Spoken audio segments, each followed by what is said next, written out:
Le chef de l'État Félix Antoine Tshisekedi Tshilombo poursuit sa tournée euro-américaine. Après Bruxelles, Félix Tshisekedi a échangé ce mercredi 18 septembre avec la diaspora congolaise vivant à Anvers. Ancien ministre de la Santé publique, le docteur Oli Ilunga a signé en résidence surveillée par la Cour de cassation de Kinshasa. Ce dernier est visé par une enquête judiciaire pour soupçon de détournement de fonds destinés à la riposte contre Ebola. Les détails dans ce journal.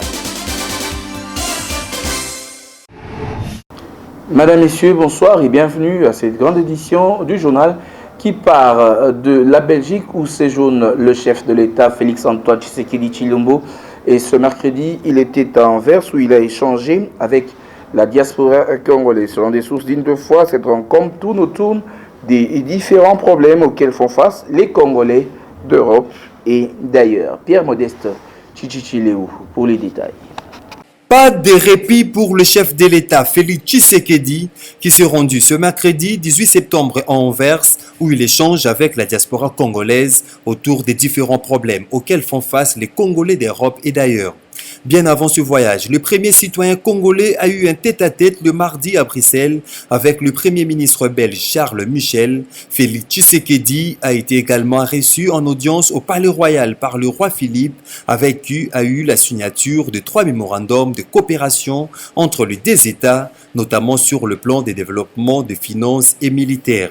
En croire une dépêche de la presse présidentielle, ces mémorandums constituent le prélude à la signature des accords de coopération entre le gouvernement congolais et belge qui, selon cette dépêche, ont levé l'option de réchauffer leurs liens d'amitié après la brouille avec le régime Kabila.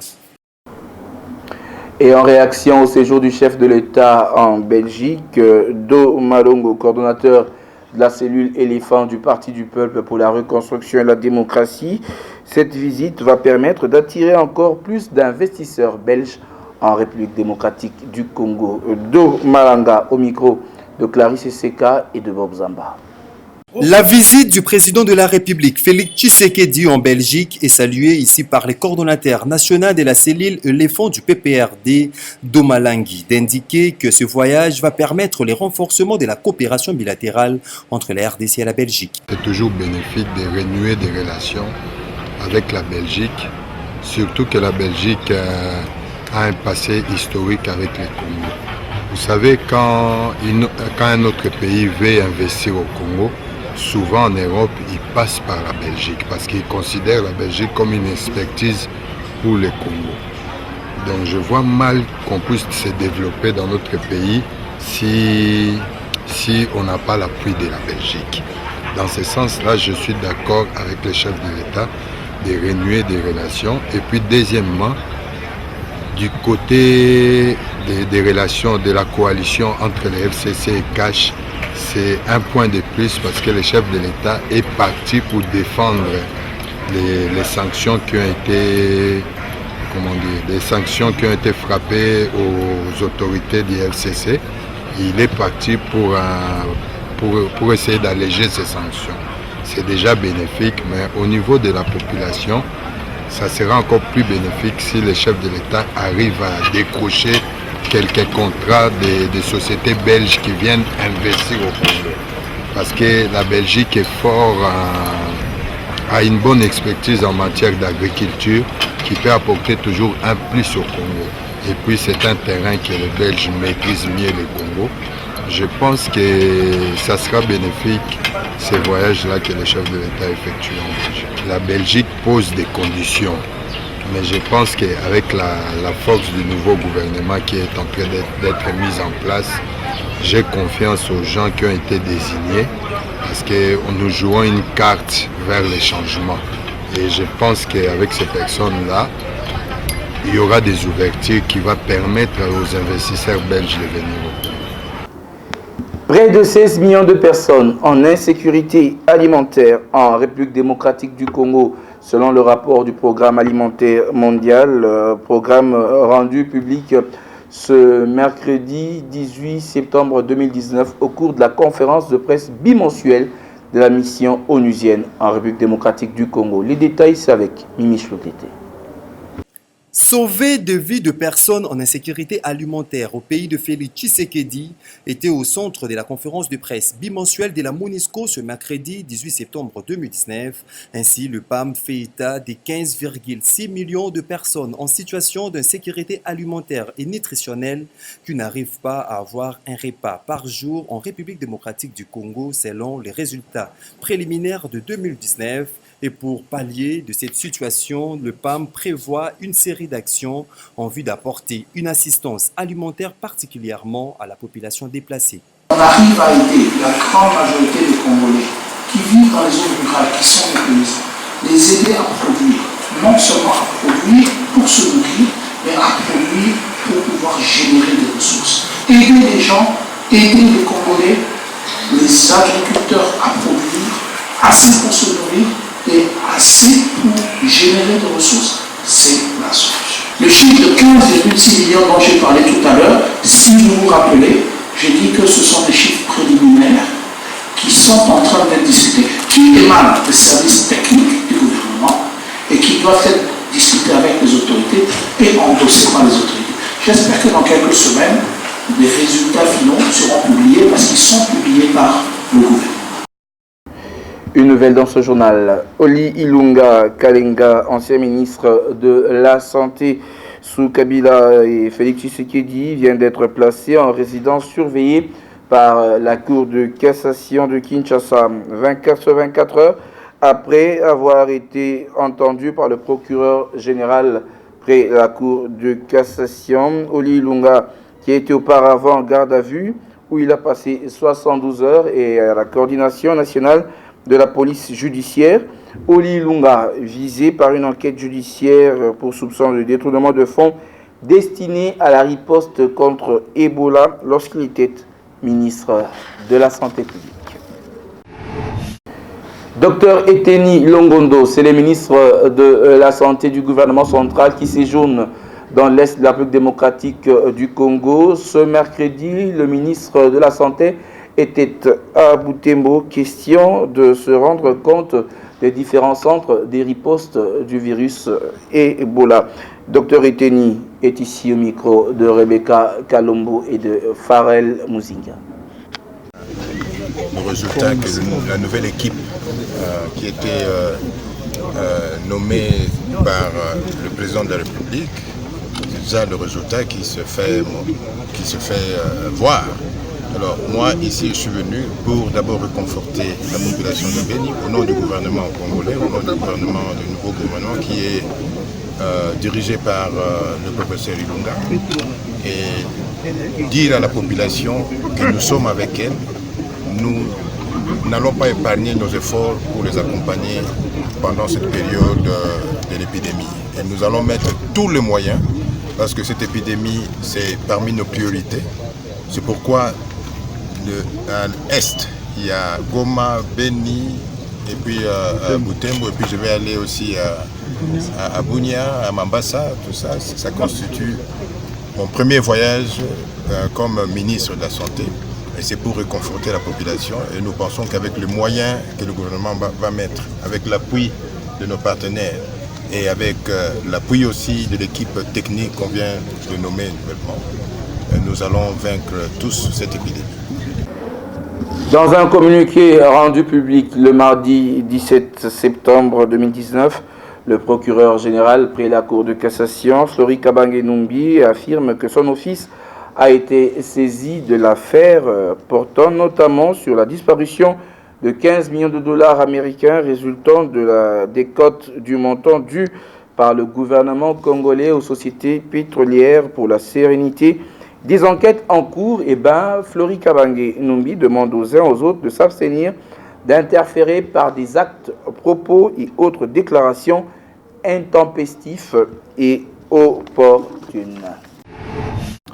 Changeons de registre pour parler du ministre provincial de l'Éducation, ministre provincial de Kinshasa bien sûr, et le ministre qui est aussi à la fois près le gouverneur. Il s'agit de Charles Mbutamutu Luanga qui a effectué une descente le mardi 17 septembre 2019 à l'école primaire Sainte-Marie, question de s'enquérir de la situation relative à l'occupation illégale de cette école de l'État par quelques individus promoteurs des écoles privées. Louis-France Kouzikeza.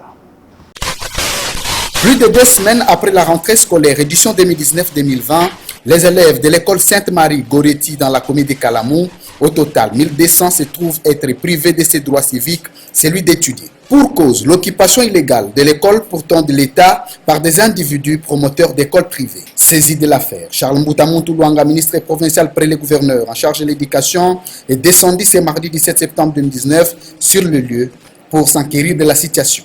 Après échange, le numéro 1 de l'éducation ville de Kinshasa a décidé sur le champ du déguerpissement des occupants illégaux.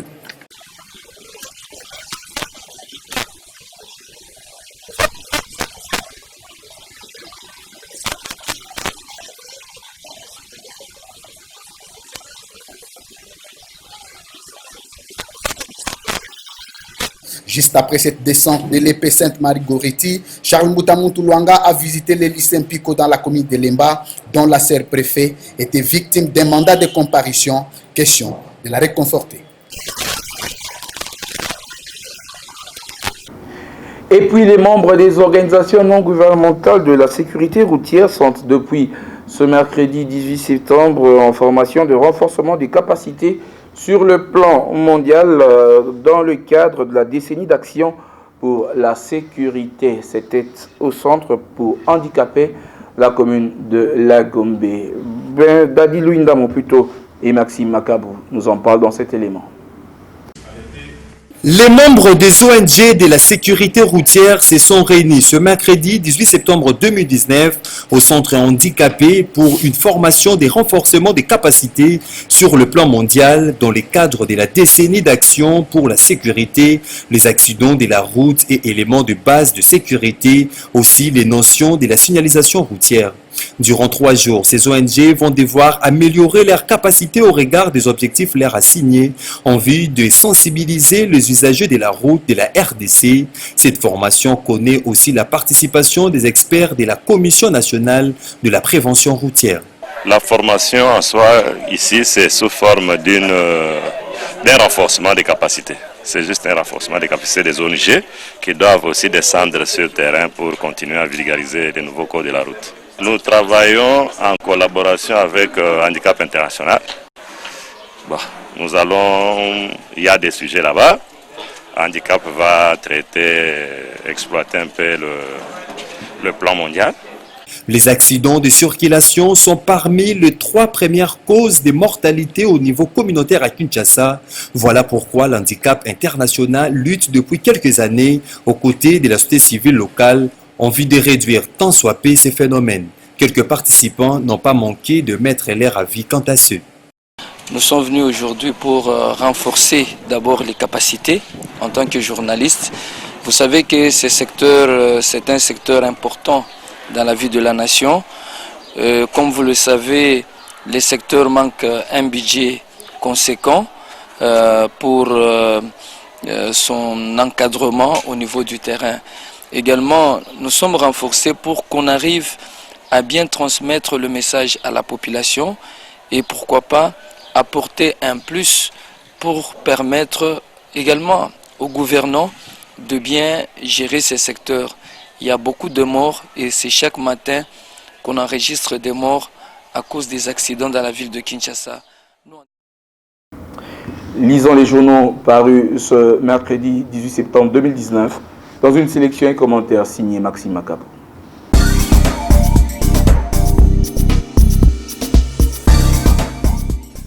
Débutons ces tours d'horizon des journaux avec ces titres au bas de page du Forum des As. Au terme des séances de travail mardi à Bruxelles, Fachi signe 3 mémos de coopération avec la Belgique. Ainsi renseigne le quotidien au terme d'une séance de travail avec le Premier ministre belge Charles Michel. Le chef de l'État congolais a signé 3 mémorandums de coopération entre la RDC et la Belgique. Ces mémorandums renchéris la source portent notamment sur la coopération entre le ministre des Affaires étrangères belge et congolais, sur la coopération au développement et sur la coopération du ministre des Finances de ces 2 pays. Quel intérêt pour les Congolais s'interroge à sa une Congo Nouveau. et de poursuivre au niveau diplomatique, il est nécessaire pour Kinshasa d'entretenir de meilleures relations avec Bruxelles, son ancienne métropole. La forte communauté congolaise en Belgique est une raison de plus de maintenir ces cordons ombilicaux, estiment les tabloïds. Mais au niveau de la coopération, surtout économique, beaucoup cherchent à trouver les réels avantages que pourraient tirer les Congolais. Pendant ces temps, des postes s'exclament en sa manchette, Fachi à Bruxelles, Fayulu à Makala. En croire les journaux, alors que les officiels belges lui déroulent les tapis rouges, la presse bruxelloise rappelle à Félix Tshisekedi les copinages mafieux avec Kabila qui l'a conduit au pouvoir. Fayulu n'est pour rien dans cette douche froide. Il sera en meeting populaire à Makala dimanche 22 septembre, renseigne-t-il. Polémique autour de l'affaire des 15 millions de dollars américains, le procureur général de la République, Flori Kabange Numbi, lance une sévère mise en garde, c'est ce qu'on peut lire à la une de la Prospérité, qui rapporte que pour la sérénité des enquêtes en cours, le procureur général, près la Cour de cassation, demande aux uns et aux autres de s'abstenir d'interférer par des actes, propos et autres déclarations intempestives et inopportuns. Revenons au Forum des As qui renseigne en sa vitrine, accusé d'avoir détourné des fonds destinés à la riposte contre Ebola, Oli Ilunga, placé en résidence surveillée. C'est tout pour cette revue de presse.